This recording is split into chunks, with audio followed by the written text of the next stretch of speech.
Penguin Random House Audio presents How to Feed the World: The History and Future of Food by Vaclav Smil. Read for you by Joe Jameson. Introduction. Catastrophism has a long historical pedigree, and worries about feeding the world have been with us ever since Thomas Robert Malthus published his Essay on the Principle of Population in 1798, with its warning that the power of population is indefinitely greater than the power in the earth to produce subsistence for man. Thus was born the idea that the human population grows more rapidly than the food supply, until checks on that growth, famine, war, or disease, reduce the population, and therefore, over time, the population remains stagnant. But it is telling of the extent of half-remembered truths in the history and science of food production that on a closer look, even Malthus was not a Malthusian after all. The second, 1803 edition, reveals him to be more optimistic. Though our future prospects may not be so bright as we could wish, yet they are far from being entirely disheartening, and by no means preclude that gradual and progressive improvement in human satiety. Sadly, facts are of little concern to those who sell agendas. As the global population continues to grow, and as environmental worries increase, concerns about feeding the world remain, and some of them are rather dire. For example, in The Guardian in May 2022, British writer and political activist George Monbiot claimed that the global food system is beginning to look like the global financial system in the run-up to 2008. While financial collapse would have been devastating to human welfare, food system collapse doesn't bear thinking about. Yet the evidence that something is going badly wrong has been escalating rapidly. This is just one example in a sea of dubious claims and outright misinformation. Over the past decade, I have been repeatedly exasperated by people's poor understanding and sheer ignorance of life's many basic realities, be they concerning organisms or machines, crops or engines, food or fuels. So should you be worried about the global food system? Do you live in a place that will be blighted by famine in the coming decades? Is society going to collapse? The short answer is probably not. A fuller answer, which draws on the history of food production and the latest scientific understanding, explaining some key biophysical factors like photosynthetic efficiency and nutrient needs, is longer, about the length of this book. If you are looking for a text about stunningly disruptive innovations that will soon revolutionize the food system, this is not that book. This is the opposite.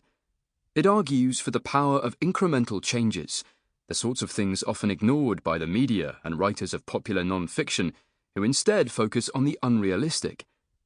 Moreover, I do not understand the need for hyperbolic and incorrect statements when the actual numbers are newsworthy and attention-grabbing enough. For example, global food production now averages about 3,000 kilocalories per person. Daily global food waste is about 1,000 kilocalories per person, and yet there is no urgency about changing that. If you were constantly losing a third of your income, you'd try to do something about it. This book looks at such realities. Why have we domesticated such a small number of plants and animals to produce food? If our ancient ancestors had today's evidence at hand, would they choose differently? What do the best available studies say about the latest diet fads, from keto to avoiding ultra-processed foods? Looking ahead to 2050, will the world have freed its livestock and be living in a techno-vegan utopia, fueling our guilt-free existence with plant-based or lab-grown meat substitutes? I am a proponent of reducing our meat intake. A third of global cereal production and 2/3 of the US grain harvest is fed to animals. But if doing so means eating more fruits and nuts, for example, then it may not be any better for the environment. What about organic farming? Is that the panacea? In previous centuries, where the available technology meant that all farming was organic, commonly 80% of people worked in farming, doing unglamorous jobs like collecting manure to use as fertilizer. In rich countries today, no more than 1 to 3% of people produce food. Would you like to collect manure? More importantly, the very notion of agriculture as the fundamental existential endeavour has been under attack. Did the advent of farming allow human flourishing? Or, as has been argued by many writers of popular non-fiction, was it the greatest catastrophe in history? In this book, we will critically assess the alternatives. How to Feed the World marks the beginning of the 5th decade of my work on food. This began in the late 1970s with research for a more specialist book, the first book-length energy analysis of corn, America's leading crop, published in 1982. And 5 of my books that appeared during the 1980s had segments or chapters devoted to crops and food. In 2000, I published my first book devoted solely to many aspects of food, Feeding the World, which covered topics from photosynthesis and crop yields to animal husbandry and diets. This was immediately followed in 2001 by Enriching the Earth, a detailed account of modern agriculture's most fundamental input, ammonia, used, as we will see later, in the production of all nitrogenous fertilizers. 3 of my books published during the first decade of the 21st century return to food: Japan's Dietary Transition and Its Impacts, with Kazuhiko Kobayashi, Harvesting the Biosphere, and Should We Eat Meat? Since 2014, I have worked on other topics, publishing books on steel, oil, natural gas, energy transitions, energy and civilization, growth and size. Although How the World Really Works, 2022, has a chapter on understanding food production. Simply put, food is not a passing interest of mine. That said, food and agriculture are subjects with enormous factual and intellectual scope, and hence every broader review must take place within self-imposed limits. And so this book explains the basic properties of the global food system.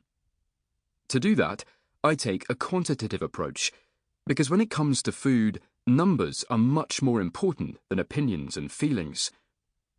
We will look at everything from agronomy and crop science to energy accounting and nutrition and health, and will do so by following a logical sequence of 8 essential topics. The book's first half is devoted to the biophysical basics of growing food. In the second half, I quantify the real scope of the global food system, explain dietary necessities, and cast a critical eye over some recent suggestions for radical transformation of this system. Listeners expecting extended coverage or critiques of 2 fashionable topics, agriculture and global climate change and sustainable farming, should look elsewhere. This is not yet another book about food and global warming. So many books have been published on this sprawling topic, you could now own a small library of such writings. Deliberately, this book is not intended as a comprehensive review of modern food production and nutrition, but as a focused, strongly quantitative evaluation of the basics. Many books about agriculture and food do not contain many numbers, but this book is teeming with them.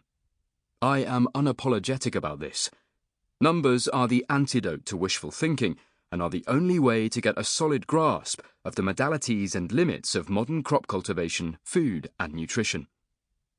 With this foundation, it is far less likely you will make incorrect interpretations or misunderstand the basic realities of food.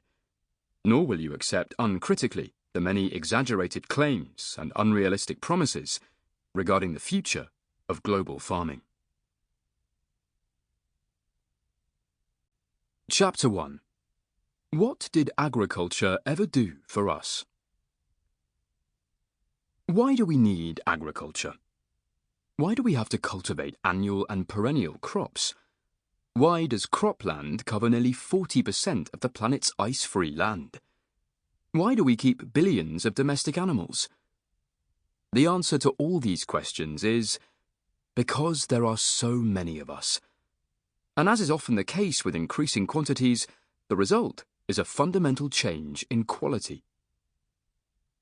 Our species separated from primates more than 6 million years ago, and then evolution led, about 300,000 years ago, to the emergence of Homo sapiens, us.